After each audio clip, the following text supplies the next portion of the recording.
Merkel Media. What does the goddamn line say, Tony? Please do not use gendered language. Then what? I'll be arrested, put in airport jail? Look, you're going completely sideways, man. It's a big club, and you ain't in it. How dare you? Mr. Speaker, the President of the United States. I'm Chris Hansen with Daylight NBC.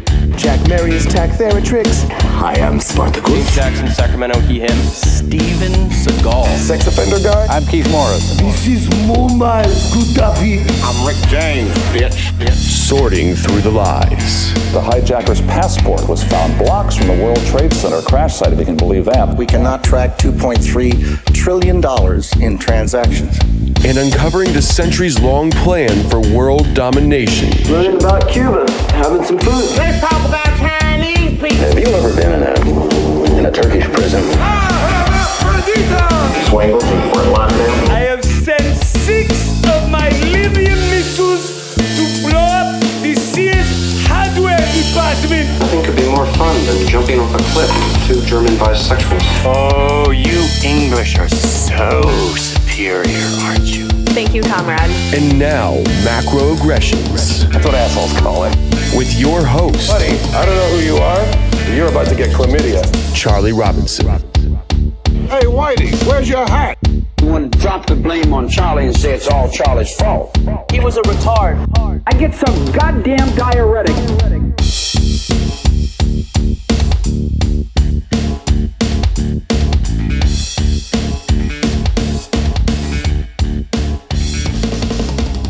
Welcome to Macroaggressions. I'm your host, Charlie Robinson. If you are watching us on Rockfin, Odyssey, Fan.video, Vigilante.tv, or you're listening wherever podcasts are served, thank you so much. We appreciate your amazing support. We couldn't do it without you.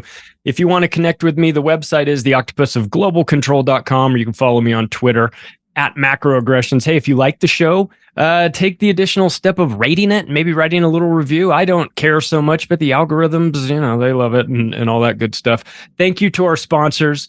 They make this show happen. Legal Shield, it's been in business for 50 years. I mean, half a century. They have an A+ rating with the Better Business Bureau.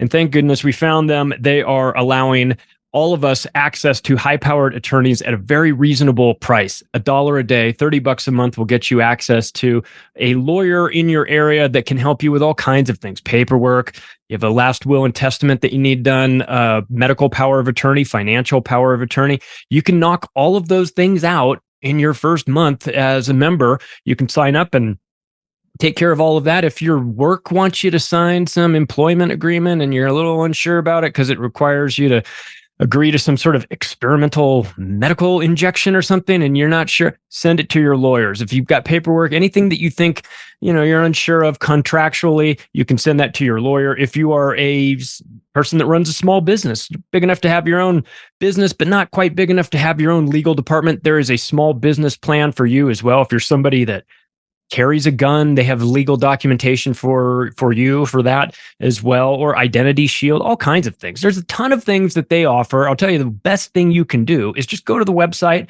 that is created specifically for us, www.don'tgetpushedaround.com. You can just check it out for yourself, see what you think, see if there's something there that works for you. It's been working for a lot of people. They tell us equal justice under the law, but man, I'll tell you, nobody buys that anymore. If you've got a well-versed attorney, things seem to go your way. So this is a way to level the playing field a little bit more for us. And look, it's a reasonable price, something that I think everybody could probably afford. So take a look. Don'tGetPushedAround.com. And also, My Patriot Supply was nice enough to build us a landing page, preparewithmacroaggressions.com. I'm not trying to scare anybody. I'm just saying, let's be proactive instead of reactive. If you know that there's going to be issues with the food supply or supply chains or things like that, God knows, Bill Gates is buying up all the farmland. Airplanes are crashing into food processing facilities. Livestock are just up and dying for no good reason. I mean, look, there's a lot of nonsense going on. You want to have yourself set up with food, obviously. If you're already taken care of, maybe there's somebody in your life that, needs a little help. If you want to go and take a look and knock that out in like 15 minutes, you can do it. Preparewithmacroaggressions.com is the website to take a look. They can get you sorted out. They'll just deliver you boxes of food that will last you for 25 years. So take a look, see what you think. If it's right for you, pull the trigger. If not, that's okay too. Well, I wanted to get the business out of the way as quickly as possible because we have a returning guest, a returning champion, as Sam Tripoli would say. The host of the Corbett Report. I don't know. Do we need much of an introduction for James Corbett? He's been doing it for 15 plus years. I don't think so. Ladies and gentlemen, the great James Corbett is back. Hello, James. Good to see you again. No, I demand a lengthy, voluminous introduction listing all of my great... No, okay. Well, you're going to have to go to Greg Carlwood for that, because Greg will give you a really good intro that'll blow you away. I'll give you this. I'll give you the short version. No, everybody knows you. Everybody knows your work, and you know, I mean, I think in some ways everybody has been, you know, it's hard to say how you woke up to this or who was inspirational to you. And it's sort of a mix of everything, but you were part of my awakening as well. You know, I mean, the stories that I heard about from you that I would have never found anywhere else. I think a lot of people, you know, I think they obviously appreciate your level of detail and the amount of work that you put into this, but also just the fact that you could deliver some bad news in a way that kind of funny. You know, you made it easy to digest, and I think people really appreciate that. So what's been, I'll tell you, I was curious to get your take on this, especially because you're somebody that has the ability to kind of peek behind the curtains and see what's going on here. But this whole, I don't even think I've even talked to you about the Russia-Ukraine thing. And frankly, I'm just exhausted talking about it. But the Wagner Group component. This is a relatively new thing. The private mercy, the Blackwater of Russia, right? The Eric Prince is so jealous. They had a coup, I guess. Apparently, I don't know. Did they schedule it? It seemed like very performative to me. I mean, we've got Zelensky, who is actually an actor. So, I mean, I guess we're not too far off. What was your take on this? Was this real or was this some sort of performance art?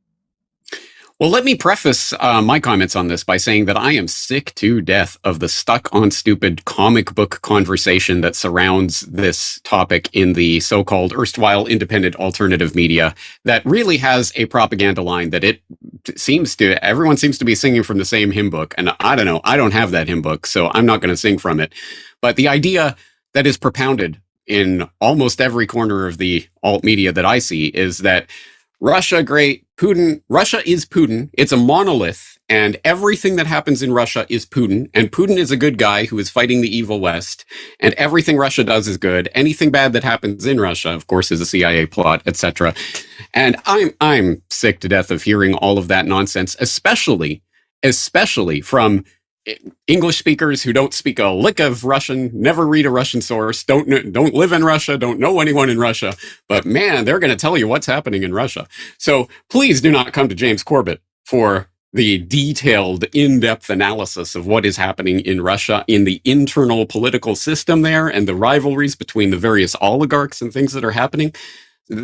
I wouldn't ask that of anyone. I would say I would question your intelligence if you were asking for me for that level of detail. I know you're not doing that, but I know that there are people out there who don't, because it's never stated, it's never openly talked about, it's never even thought about.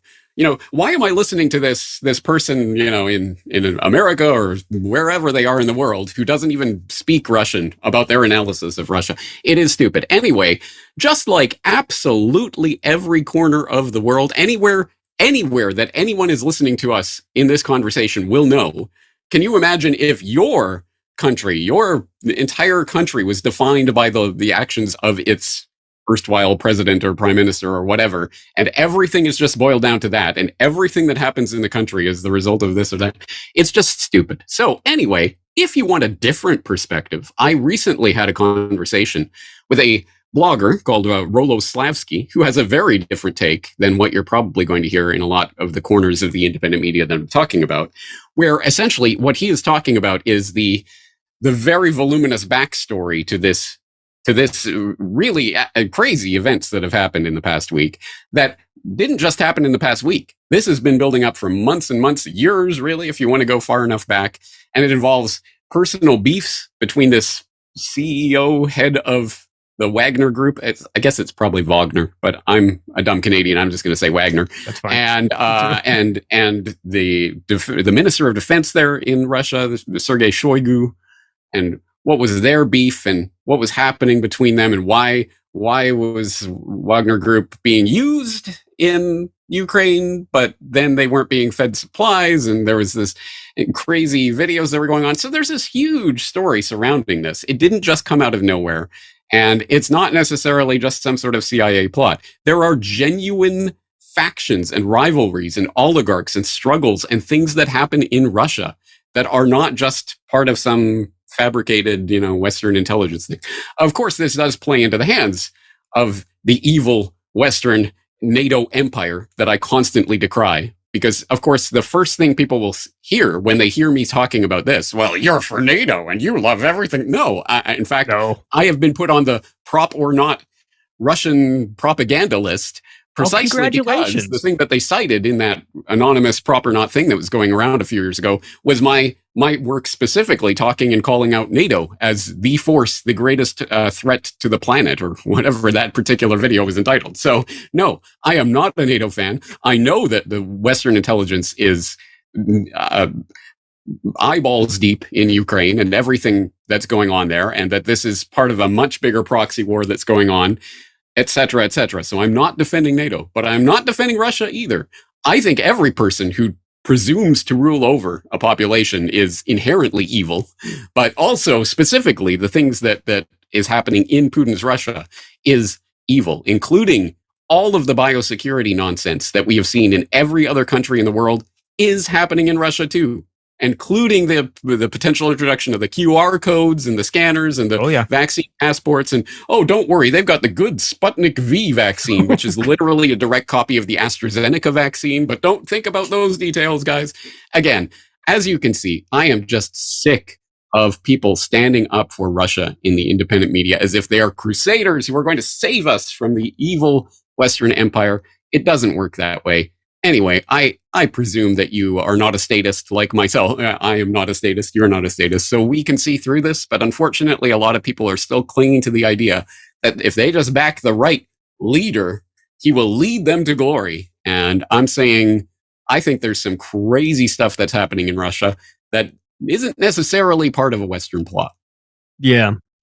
Well, agreed with all of that. I mean, there is a tendency to dumb it down and say, well, this is who's the good guys in this? It's like, well, is it possible that we just have, no, there aren't good guys? I mean, we're talking about war, and people ask me, like, what's your policy on, what would you say your stance is towards the world? I'd say I am anti-war first and foremost. So there's, I'm not going to cheerlead a war that Russia started, and I'm not going to pretend like it was, in the Western media is, unprovoked attack. That's the term they use. Unprovoked attack. Like, it wasn't really unprovoked. I mean, I'm not in favor of war, but let's also not pretend like it was unprovoked. I mean, they've been messing around for a long time. And also, if we're gonna get real honest about it, there are issues back in World War II and far before that has always been a problem between, Ukraine and Russia and the relationship they have. It is complicated, and it is not an area of expertise for me. Like you said, I don't speak Russian. I've never been to Ukraine. I don't understand the ins and outs, the infighting, that history, how you could live in Ukraine but be ethnically Russian. I mean, I'm trying to look around the United States and understand, like, is there an area? Could I make some sort of comparison of like an area? Like, what if Massachusetts was like ethnically Canadian? You know what I mean? And like, and then Canada invades America, but they don't go really hard against Massachusetts. I mean, the whole thing, like, I'm not going to pretend. Can I just interject with something there, because you raise an important point? Please. I would invite people to just take a look at whatever analyst you like in this sphere with regards to Russia, and look at what they were saying, say, in January of 2022, when the State Department started floating all this stuff. They're gonna invade Ukraine, guys. They're gonna invade Ukraine. And look at the analyst and see if they were saying, yes, great, Russia should invade Ukraine, or were they saying, no, that's garbage U.S. State Department propaganda. They're not going to do that. They're not going to do that. And then in February of 2022, did they change on a dime and say, yes, this is good. It's part of the Putin's master plan. Great. And look at this. They're storming across the country right to Kiev. This is all going to be over in 5 days. It's the biggest win in the history of military interventions anywhere, except when they pull away from Kiev, and none of that materializes into any sort of military victory. But that's okay, because that was part of the plan, guys. It was a feint, and they were just diverting those Ukrainians. Man, Putin is winning so hard in the Donbass. And now I guess the plan has always been, and was from the very beginning, to keep sending Russians into this meat grinder for month after month after month after month after month after month with no decisive military victories and nothing to show for it. This is all part of the plan. He's winning, guy. Where have you heard this type of analysis before? Personally, I got sick to death of hearing this analysis about Trump and how hard he was winning, guys. And James, you just don't get it. Trump's a great guy and he's going to save the universe. If only Trump was in power when the scamdemic hit. Oh, wait. Oh, Operation Warp Speed. Trump, his greatest accomplishment was getting the warp speeding the vaccines in everyone's arms, right? Yeah. People just keep falling for the same nonsense over and over and over because they want to believe it. And I get it. I want to believe it too, but it's not real. And we have to stop believing in nonsense just because we want to believe it. Well, I've got to give you credit too, because you and I talked about, speaking of COVID, you and I talked 2 weeks into COVID. It was the tail end of March 2020. And you said to me, and I'll never forget this because it was so, and you prefaced it by saying, I don't want to give these lunatics any ideas, but I think they already have the ideas. But like, what if it wasn't overt martial law, like tanks and troops on the street corners? What if it was a little bit more, I don't know, covert, a little bit different? What if it was medical martial law? What if they convinced everybody to stay in their house and they made it really fun the first time around? And then they opened the doors and said, go on out, you're free. And everyone said, remember lockdowns? We ate Haagen-Dazs and we watched Netflix and we got Peloton delivered to our house and we were working it from home and it was great. We spent all the time with the kids. And then the lockdown, the second time they said, lockdowns again. And they brought you in the house and that time, and they don't let you out after that. And I thought, oh God, James, you might be onto something here. And the medical martial law component of that was spot on. I mean, you saw what was going on. And I think this just has to do with, a lot of practice, a lot of insight into you understand how these lunatics think. They don't.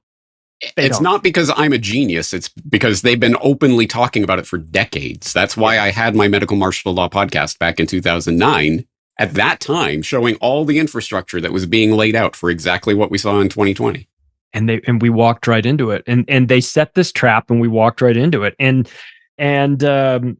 so I wonder, since you are, not Nostradamus, you're just somebody that reads their reports and then takes them at their word that they're going to try to put in place what they're writing about. Where are we going from here? Because we've got more simulations. We've got more, we hear they test market things every now and then. Some of them work, some of them don't. Monkeypox, it didn't really work. And then you hear, hemorrhagic fever and stuff. That sounds really scary. It's but that's such a long name. And we have so many dummies in America. They'll never be able to say that. So where are we going now? Where's the United Nations taking us? Where's this? Is this a World Health Organization global health takeover? Is that the way this is all going to get folded into a world government? Are we just going to be grouped up regionally? Like, what's your take? Well, I want to say this isn't going to be one particular thing. It's going to be everything. But there was no handy-dandy word to say that until the Bilderbergers, WEFers, whoever it was, came up with the wonderful term polycrisis. Because I think that's probably the word for what we're heading into. So for people who want sort of the philosophical, legal, judicial background to what we are heading into, I would suggest they check out a podcast that I released early last year on states of emergency, where I made the bold proclamation that we have entered a new era of political history, essentially, in which the new governing paradigm of the planet is rule by emergency. And it was interesting. I had been thinking about that concept and trying to lay it out in a podcast for months before the point at which I released it. And then I released it, and I think it was literally a couple of days later, the government of Ontario declared the state of emergency over the Freedom Convoy, which became the Emergencies Powers Act that Trudeau invoked and all of that. So, wow, it's weird when you do this work, some of the synchronicities and things that happen and things that are just floating around in the zeitgeist. But anyway, I think that's sort of what we have to grasp, is that we have entered this paradigm where it is constant emergency and crisis, which will be the justification for whatever's coming next. So, yes, will there be more bio-related events? Absolutely. I'm sure they're not just going to put that gun back in the holster and never use it again. Obviously, part of the point of the past few years has been to set the infrastructure for subsequent events. And we all remember Gates laughing maniacally about, oh, they'll pay attention next time to the next pandemic. And he was writing about Pandemic 2, Pandemic II, like World War II. We're going to have to fight like World War II and blah, blah, blah. I wonder how he knows all this and all of that. So yes, there will be more with regards to that. And the thing that I've been concentrating on quite a bit lately is the WHO's pandemic treaty and the amendments to the international health regulations, both vectors, if you will, towards the utter obliteration of any idea of national sovereignty. Obviously, as this non-statist, I don't like to put it in those terms, but hey, we're heading in the wrong direction towards more centralization of control in the hands of fewer and fewer global oligarchs, as evidenced by the WHO and its actions over the past few years. So that is absolutely coming to further solidify into actual black and white legal documents that we are all expected to abide by what will happen in the event of the next pandemic, including such things as, of course, the creation of the digital health certificate infrastructure, which people might have seen recently. The WHO and the UN are adopting the EU's digital health certificates that they rolled out over the past few years. And you might recall that the EU released some documents, was it 2018? Anyway, I've linked to them before, about their roadmap that they were going to have some sort of vaccine passport digital health certificate system in place by 2022. Wow, how did they know? Anyway, so that absolutely is on the agenda. And as I say, I don't think we're done with the bio scares. And probably, I would imagine that again, I don't want to speak things into existence. And as you say, this is what I was doing a few years ago, right? Yeah.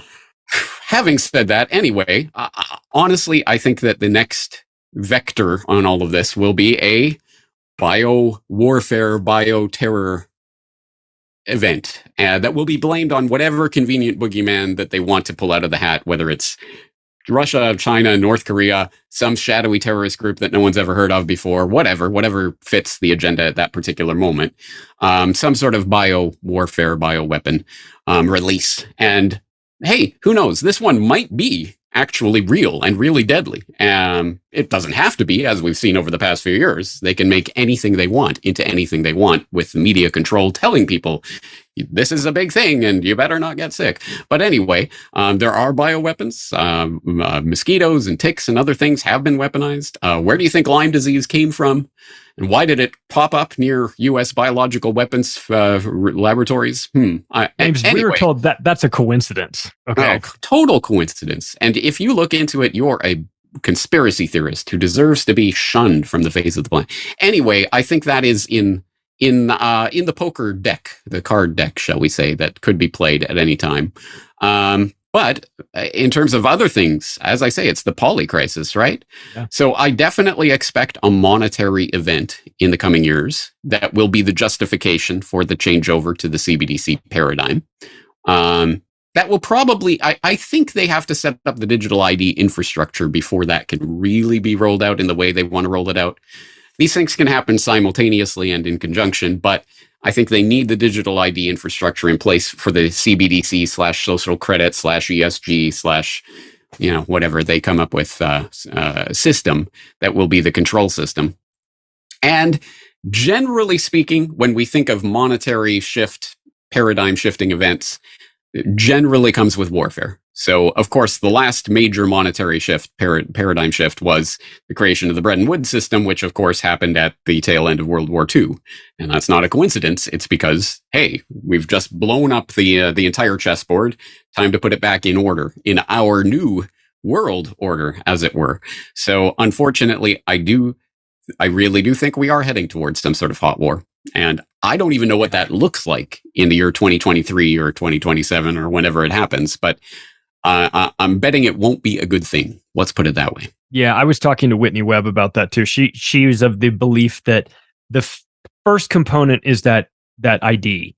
Is that once you have that, you can build off of that, and you can really sort of track who's who, and then that becomes the that gets tied to the CBDCs. And look, I know that finance is boring for a lot of people, and I know that people kind of glaze over when you talk about banking, and I get that, but it's important for us to pay attention. You can hate banking whenever you want, but right now, the idea of programmable money that those lunatics are in charge of, to me, sounds like the hill to die on.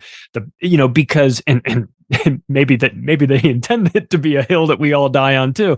But that this idea of allowing somebody to have, the fourth quarter Christmas numbers just came in and they were 16% below last year's. And, we just have to goose the velocity of money, get you guys spending again. So we've decided that, 20% of your CBDCs are going to expire in 90 days. So get to spending, you'll own nothing and be happy, as Klaus says, because you can't save anything because your money is evaporating like an hourglass, like a flip over an hourglass and watch it disappear. And so you get the same creeping feeling about the programmable money. I mean, you and I have been to an Acapulco. We've heard Berwick talk about Bitcoin and Monero and these things, and this is great. This is a form of cryptocurrency. But I think the average person goes, oh, all of this is crypto.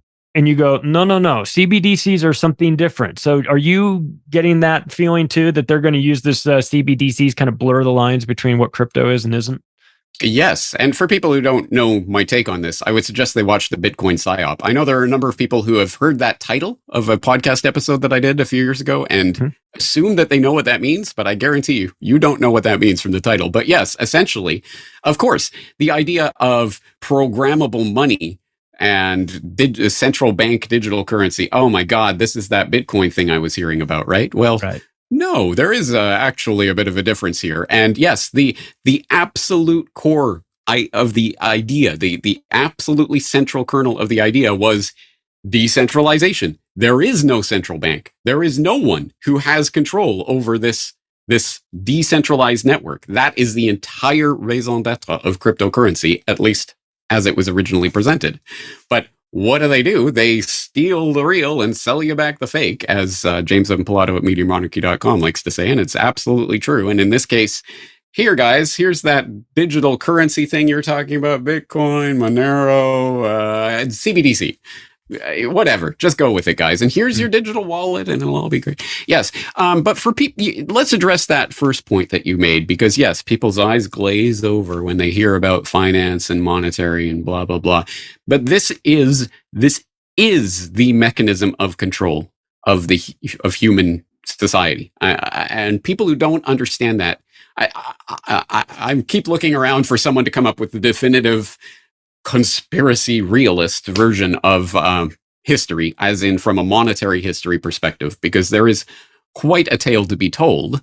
But essentially, one way that I like to encapsulate the incredible importance of this subject, when I did my Century of Enslavement documentary several years ago, I vividly remember going through that history of, in that case, specifically the American central banking war that waged for a century and a half before the creation of the Federal Reserve, and the back and forth in that war, and how it was such an incredibly important central part of American politics for a very long time, and entire political movements arose on the back of this. And you had the Cross of Gold and the famous speech, and the Free Silver movement, and all of just incredible tectonic shifts and movements that were taking place around this issue. And then 1913 and the creation of the Federal Reserve and the monetary issue and the banking issue goes away as a political issue and is never talked about again. Despite the fact that, as I show in that documentary, obviously the Fed has been behind every disastrous foreign policy misadventure, let alone everything else, for the past century of its existence. Again, no coincidence, because the spigot of monetary control is the key. And yes, they pepper it with all sorts of jargon and nonsense to make it, oh, who cares? But I can tell you, when Ron Paul was running in 2008 and you had entire arenas full of people chanting, end the Fed, that was a truly revolutionary moment. That looks like things that were happening, 150 years ago, back when people knew and cared about this issue and understood this affects me and my family and everything that I do in my life. This is a core central issue. And that awareness was being raised. But of course, now it's kind of moved on. And what's the thing this week? I think Ukraine might be last week. What are we supposed to be concentrating on this week? So unfortunately, we may have missed that moment to seize on that opportunity. But at the very least, the conversation has been raised, and hopefully we can get more people thinking about this. But in that regard, yes, for people who don't know, the monetary system that we've been living under is not even the bread and wood system. It's the sort of the fallout, the shell hole that was left by the destruction of the bread and wood system back in the late 60s, early 70s, when the Nixon administration and the Vietnam debacle was going on. And suddenly France is sending ships to America to collect the gold because they realize that I think America's making promises that they can't pay. And Nixon closes the gold window. You know what? That whole entire system that was set up at post-World War II to run the entire monetary world order, well, we're not going to do that anymore. So what are we going to do? Oh, don't worry. Kissinger, Mini Rockefeller, swoops in to save the day with the construction of the petrodollar system. With the system, don't worry, we'll price oil in dollars, so everyone will need dollars for their oil. And the Saudis have agreed to shuttle all their dollars through the American banking system, so it all comes back to us. Don't worry, guys. It's still a stable system until Saudi Arabia starts inching out from the American umbrella and starts making monetary deals with other countries. But that'll never happen. Oh, wait. Yeah. So we're in this weird world where, look, when they set up that petrodollar arrangement, America was buying 2 million barrels a day of oil from the Saudis, and it made sense. I mean, it's crazy, but we were the biggest customer, so maybe you make some exceptions for the biggest customer. Now we're buying 500,000 barrels a day. Guess who's buying 2 million barrels a day from the Saudis? Chinese are. So if you're Mohammed bin Salman, you go, I got these Americans over there, just such a pain in the ass to deal with. And I've got the Chinese. We don't get too bogged down with what our people think, really. We're kind of like, we're running our own thing. Hey, you buy 2 million barrels a day. You're my favorite customer. Petro Yuan, James Corbett? Petro Yuan, maybe? Yeah. Well, let's start World War III. Is that the trigger for World War III? And you'll see some reports that I've done on it in the past. And I think we are seeing the erection of I won't even call it alternative monetary order, but at any rate, the next stage of the consolidation of global control. Because as people may or may not know, search China and the New World Order or some of the other reports that I've done on this in the past. I think the creation of China as the economic/military juggernaut that it is today didn't just happen by chance. It happened as part of the global consolidation plan and the coming war that I think will probably, unfortunately, I really do think we are heading towards hot war. But that doesn't mean, yes, real war, real people on the battlefield, real people dying, but being controlled at the top on both sides, as World War I, World War II, all of the major conflicts we can think of in our lifetime and beyond. So at any rate, yes, I think there is this push towards the consolidation of some sort of alternate system that actually isn't as alternate as you like to think. And one way of getting a handle on that, there are many different ways, but one way is to look at CIPS, which is the Chinese alternative to the SWIFT system. For people who don't know, the banks, in order to communicate their cross-border transactions, they use this thing called the SWIFT network that is the standardized system for communicating information about transactions. And the SWIFT network is totally politically neutral, guys. It's run as a private corporation in Belgium or somewhere like that. And anyway, totally neutral, has nothing to do with politics. It's just a neutral platform for any bank in the world to communicate information about transactions and help with cross-border settlements. Except in 2011, 2012, when suddenly the US is pressuring SWIFT, and SWIFT decides of its own accord, guys, no political pressure, decides to delist Iran from the SWIFT network, or Iranian banks. And of course, in 2020, Russia and SWIFT and all that. So the writing's been on the wall for quite a long time that the SWIFT network is one of those linchpins of global banking control that is wielded clearly in Washington more so than in Beijing, right? So China decides to set up their own banking communication network, CIPS, and I can't remember what that stands for, China Interbank Payment System, something like that. But as I wrote about several years ago, and kind of buried in the fine print of the details of the CIPS and how, at least how it was originally working when it was originally set up, they were buying network space on the SWIFT network in order to run their transactions. Oh, really? It was literally SWIFT, but don't worry, guys, it's CIPS. So I think the whole thing, just exactly the way Anthony Sutton revealed that the Cold War and the battle against the Ruskies was a charade. It was a game. It was pretend. The same forces were controlling both sides of the Cold War. I think the same forces are controlling both sides of Cold War 2.0. It's the same thing. But anyway, yes, some sort of new monetary system is being erected right now.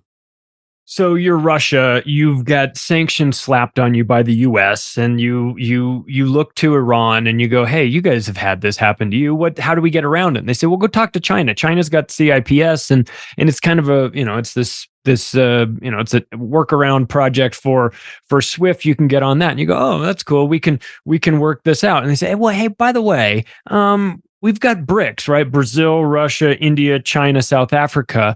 And we're a pretty good, powerful group. We've got 40% of the world's population between us and 25% of GDP. I don't know. We're a player, right? We've just 5 countries. We're a big player.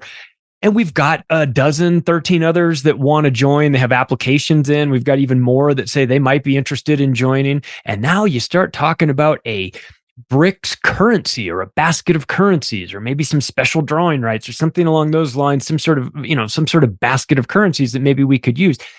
Now you start to see the dollar get a little weak. My question, I wonder, is like, the dollar gets threatened.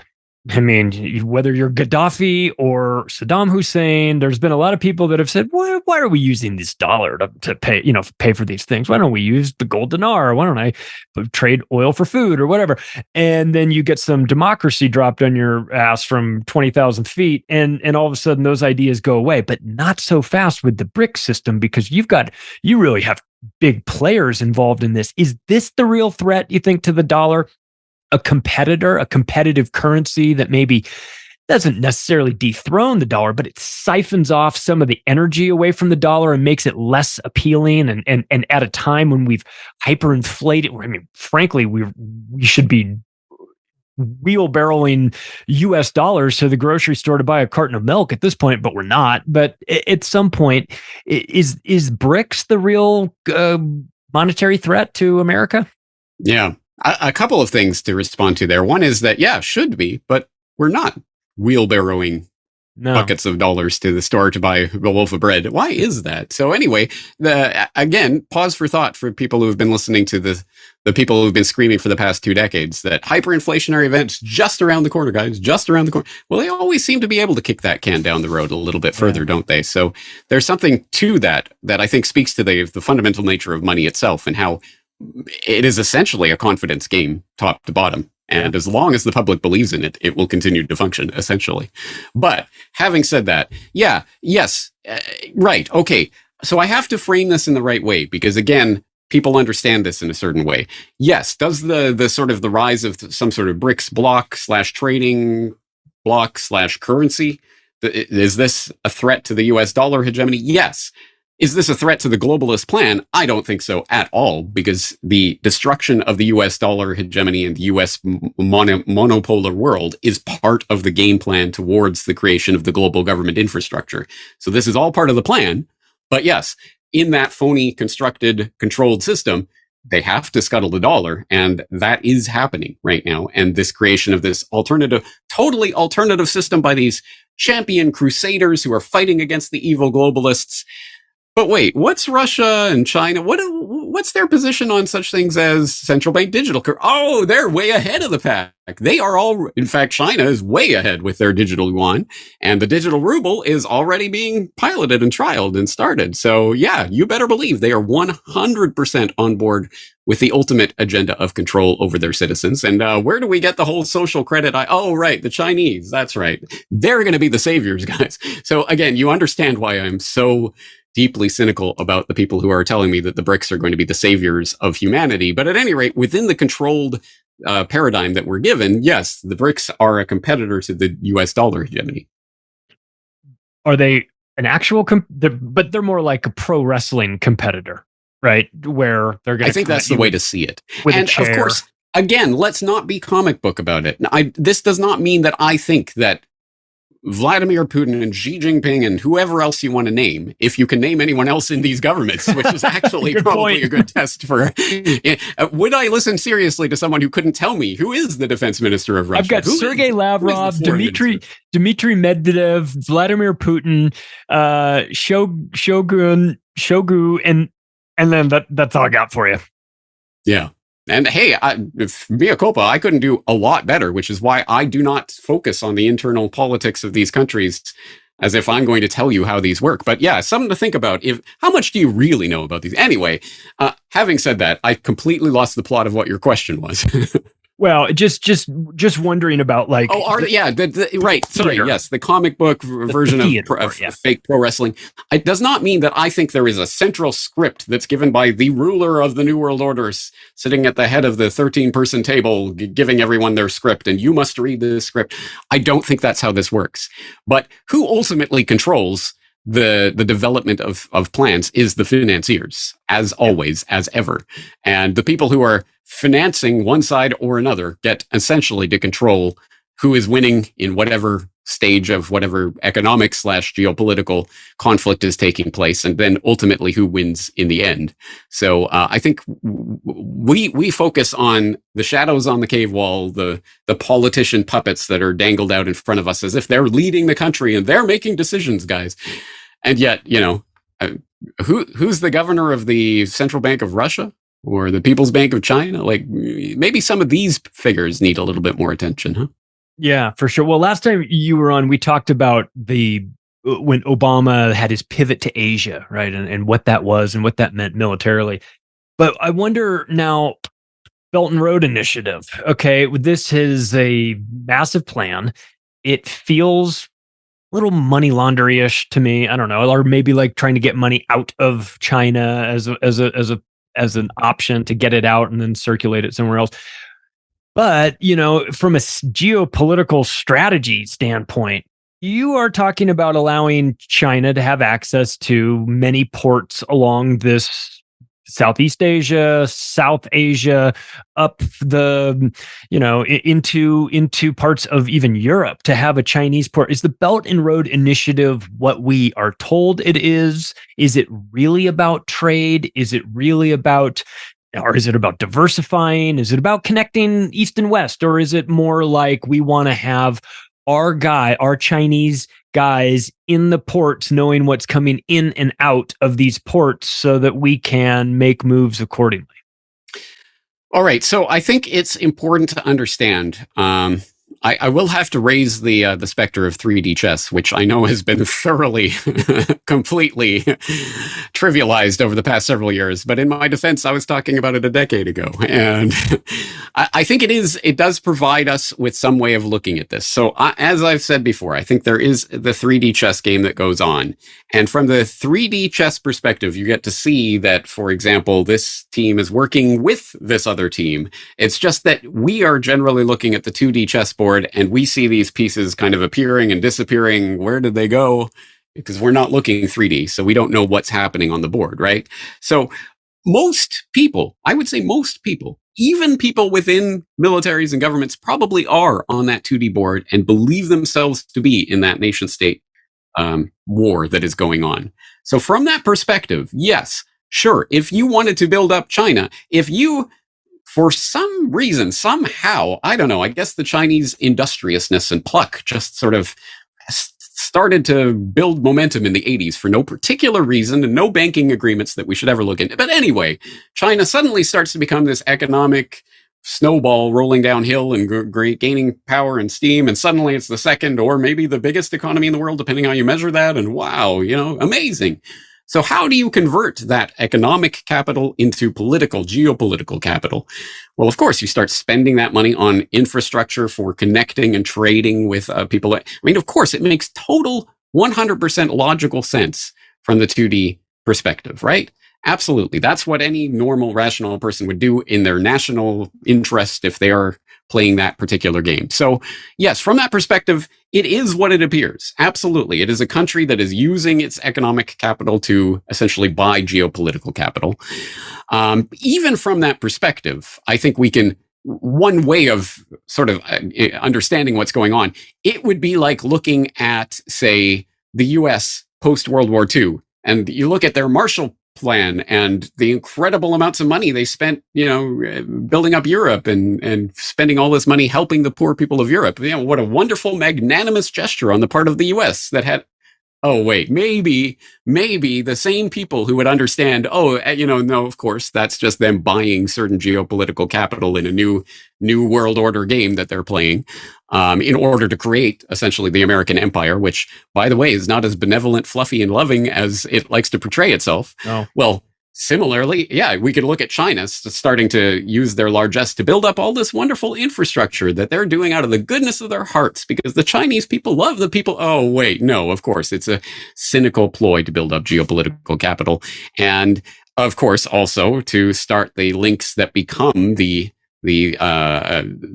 basis for various military linkages that come on later, right? And we started to see that with the construction of Chinese military bases, and probably more to come, but that's the long way off. And so now everyone's concentrating on the economic capital. And the idea that there's debt trap diplomacy that goes on, that China is committing these countries to 99-year leases of this infrastructure that they're building out of the goodness of their heart. But by the way, there's a lot of debt to be repaid on this, then you better be making your annual payments or we might come and possess some of your infrastructure. Anyway, there's a lot going on with regards to that. But yes, this is happening. And of course it does. So again, from that 2D perspective, of course, this presents an obvious national security threat to the US and its foreign policy interests, which is why, for example, several years ago, I was writing about Baluchistan or Balochistan, or it's spelled and pronounced different ways in English. But at any rate, the Baluchis, and their struggle for independence against Pakistan and what's going on there. And why is Dana Rohrabacher and George Clooney and others getting involved in this fight, as I was reporting on several years ago?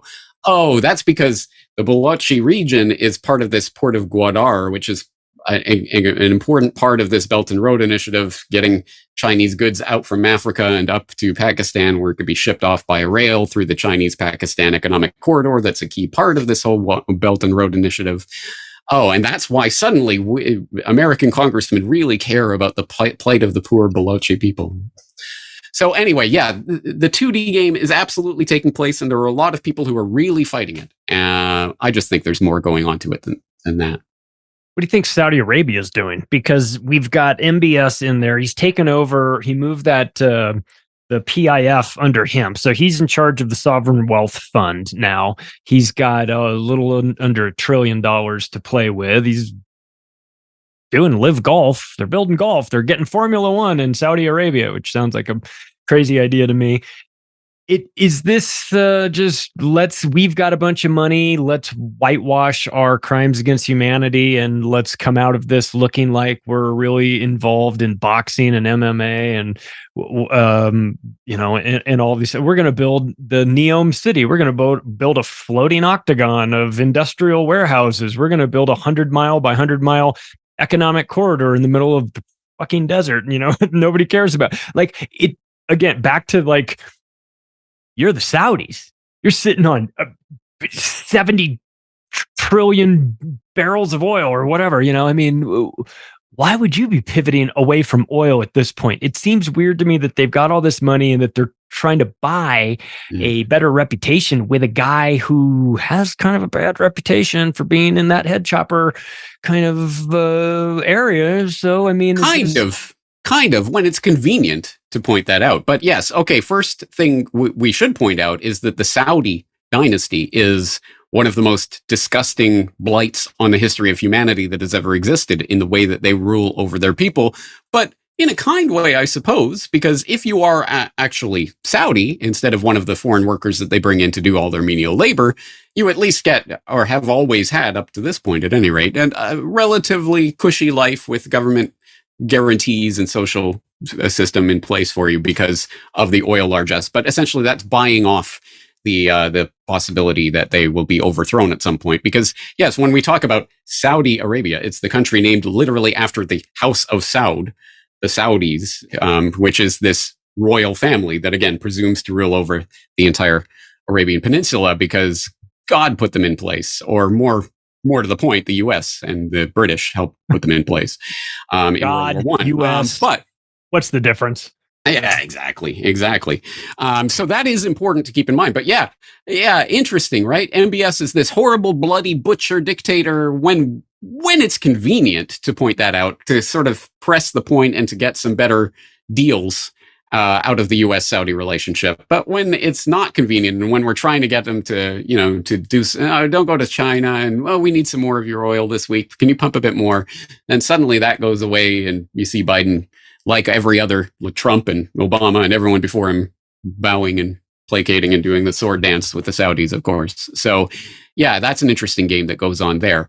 And it is interesting, the relationship that the US and Saudis have had in this petrodollar system, in this new monetary world order, because there is always that sort of Damocles hanging over the Saudis' head that, we could go full on. We could talk about some of the interesting Saudi connections to 9/11. We could let people start suing in the U.S. system and getting information out. And then we could let the limited hangout of, look, it was those Saudis who did 9/11. I tell you, they could let that happen. Or, you guys could play ball with us and we won't let that happen.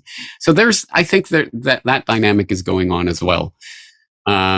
But again, I always want to pull back from the 2D picture to the bigger 3D picture and what's really going on the big scheme of things. And from that perspective, I think the Saudi relationship is one of the bellwethers of the shifting from the unipolar world to the multipolar world, which again, I think is part of the script, part of the plan. But when Saudi is firmly heading towards the Chinese sphere of influence is the point at which the old world order collapses of necessity, as I say, because the petrodollar system is predicated on that US-Saudi relationship. So it's a pretty important one for understanding where the world is going. It certainly is. I mean, the idea that if a Bush was the president, either HW or W right now, I think the Saudis would be talking to the Chinese. Think that would ever happen under his watch, with Bandar Bush as his guy in there installed, sort of make it. But it seems times are changing. I don't know. Is it because Joe Biden, they have no respect for him, or have we just gotten to page 64 of the script and it's like, oh, this is the pivot away from the U.S. Scene 37. The Saudis wake up and decide that they want to do business in the East more so than they want to in the West. I don't know. No, more the latter. And I just got done saying I don't think there's a literal script, so I'm gonna have to come up with a better analogy for that. But maybe we could think of the financiers and the people really pulling the strings are writing a novel, and they know what's happening. They're the omniscient narrators who get to decide essentially who's getting the money this week and what, who's winning this particular struggle. So they get to write what is going to happen, more or less. And the other people are unwitting characters in this novel play that's going on. I don't think they're literally reading from a script, but when times move on, so do the relationships. And I think that's exactly the point. It has nothing to do with Bush and Bandar Bush and their relationship per se. It's just that was the particular relationship in time, in that place and time for that particular agenda, which was part of the neocon agenda, which was part of a much bigger agenda towards the pinnacle, the zenith of the U.S. unipolar world that we've seen over the past few decades, which is also the point at which we start to see the decline. And U.S. can't even take Afghanistan after 20 years, and they pull out and leave all their stuff behind. Wow, what a mess! It's almost again as if maybe the entire stage play that we've been watching isn't necessarily what's really going on. But anyway, yeah. I don't think it would matter if it was Bush or Trump or anyone else in the nominal position of the Oval Office at this point. The relationship is governed by forces that are beyond that stage of political power games. Yeah. It's so fascinating to watch. I remember I went to high school with a bunch of Aramco kids that had gone to whose family worked in Tehran, and they lived there and went to school there, but school ended in 9th grade, and so they'd send them all off to boarding school for 10th grade. So I went to boarding school, and we'd get all these kids that would come in. Where are you from? Like, we're from Saudi Arabia. You don't look Saudi. They're like, well, we're Americans, but we've been living there for a while. That was a big thing in the 80s and 90s, and everybody was, we had this great relationship. Things have started to change. It seems like our relationship with the Saudis is a little bit more, I don't know. It's not quite as warm as it used to be. We have Blinken getting, sort of denied, not being treated with much respect from the South. I mean, why would they, frankly? But to see this happen in our, in the last, it seems like it's happening fast. It seems like it's accelerating. It's wild to watch, but. Let's wrap up on this, because I remember you doing an episode. God, it must have been it had to have been at least 2 years ago. And it was, and I think given the fact that we're in this real digital heavy world, and it doesn't appear that we're moving into an analog world anytime soon, you did an episode talking about salting your information.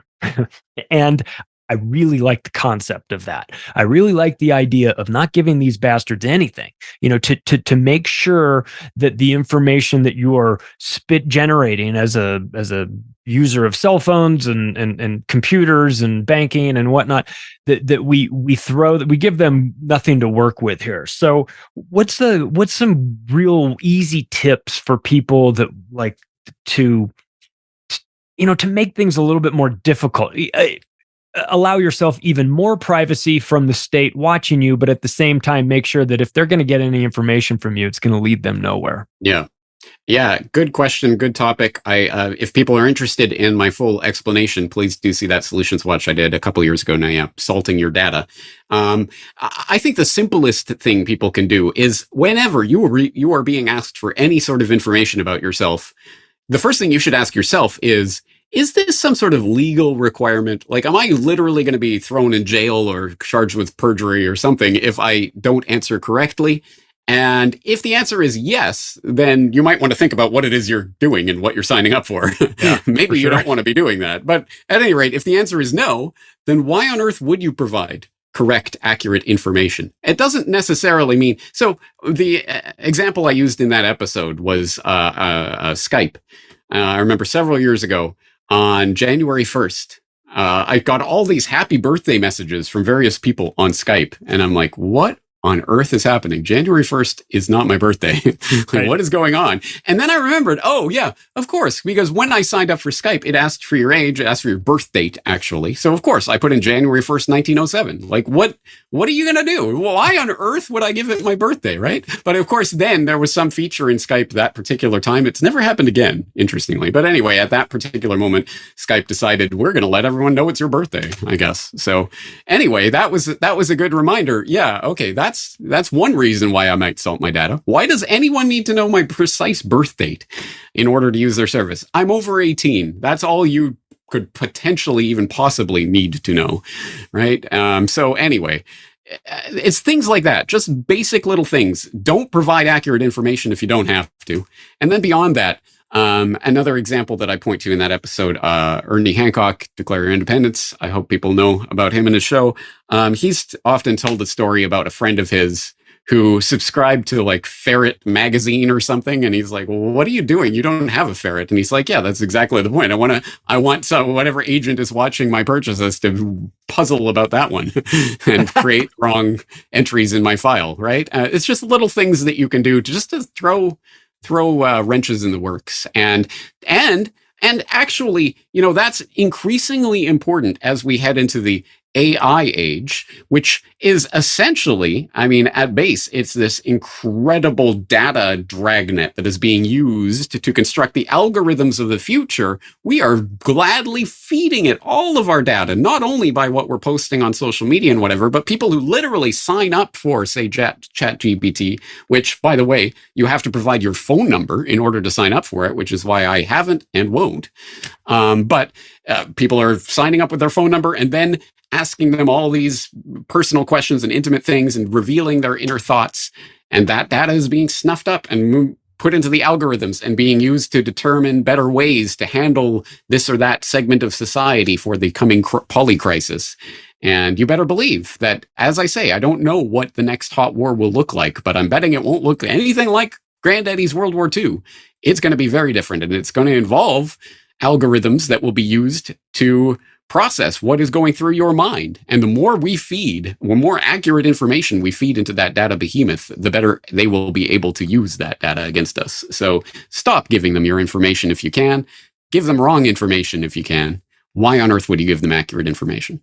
I agree. It stuck with me. It was an episode I watched a couple years ago. I just remember thinking, so smart. And I wouldn't have even considered it if I hadn't heard that. And now every time I'm asked to fill in data, I'm thinking about, how can I mess with these people? And by the way, happy birthday. What are you working on now? What's coming up at Corbett Report?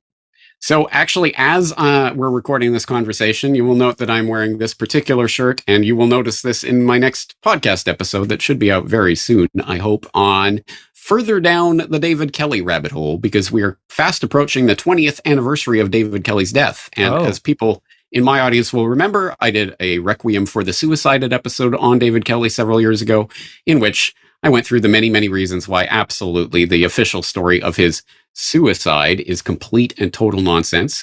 David Kelly did not commit suicide. He was murdered. But that is actually sort of the trivial side of the story. Yes, David Kelly was murdered, and it's rather easy to see that. And here, there's this piece of evidence and this piece of evidence, this piece of evidence. If you want more, there's more to look at. But actually, there's a lot more to David Kelly than his death. And there's a lot more to what everyone at least remembers is, oh yeah, he was like a UN weapons inspector, and he was blowing the whistle about the 45-minute claim, right? That was what that was all about. Well, actually, David Kelly had a lot more connection into the very, very dark world of the shady shenanigans that were going on at Porton Down and what have you, that I think is worth re-exploring as we approach the 20th anniversary of his murder. So anyway, that's what I'm working on. Nobody does it quite like you, James. You really are the best at this. You're able to take these complex topics or elements that have a lot of details, condense them down into a video or an episode that just really makes a lot of sense. And I think the average person out there can connect with it, even if they don't understand all of the backstory. You make it simple for them. I think we really appreciate that. That's James Corbett, everybody. I mean, you know who he is. Go over and support his work, corbettreport.com. Links will be in the description. If you like this episode, take the additional step right now of sharing it with your friends and family. If you want to connect with me, the website is theoctopusofglobalcontrol.com. Thanks, everybody. I'll talk to you again soon.